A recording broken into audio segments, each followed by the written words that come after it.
were Gen X's parents, right? Baby boomers.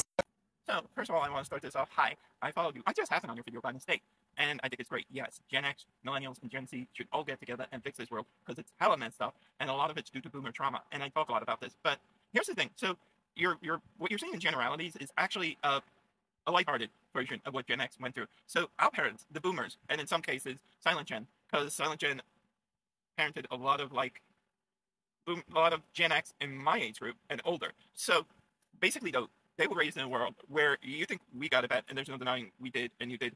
But when they got hit for getting in trouble, they got hit with things like a frying pan or like these yard-long solid wooden rolling pins that would these things would crack an iPad or anything like that.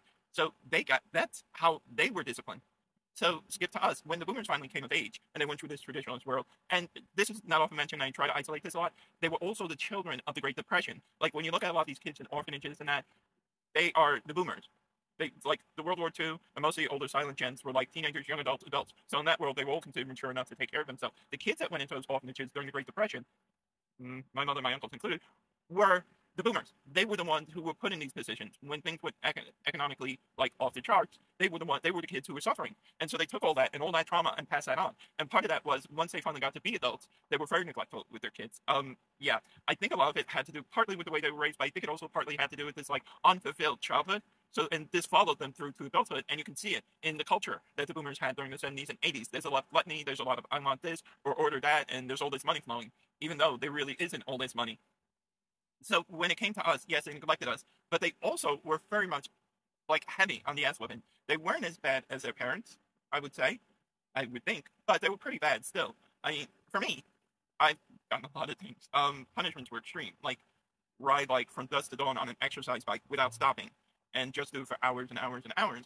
And I won't say what I was being punished for, but the punishment definitely didn't fit the crime. I've also had a fly swatter cracked on the back of my neck. I mean, these were things that boomers considered normal as far as discipline. And I'm not excusing the final punishments of Gen X. They are bad, and I know from what my peers have discussed, no, I don't approve.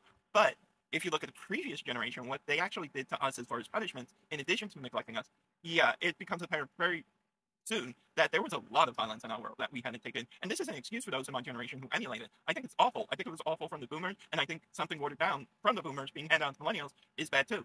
The added bonus is this. So a lot of boomers, and a lot of Gen Jones, which is the tail end of the boomers, this micro generation between boomers and Gen X, were parents of older millennials, and they took a lot of the disciplining on millennials. Here's a fun fact though. Gen Jones didn't exactly experience all the core pieces of boomers, so they weren't as violent, which is kind of interesting if you think about it.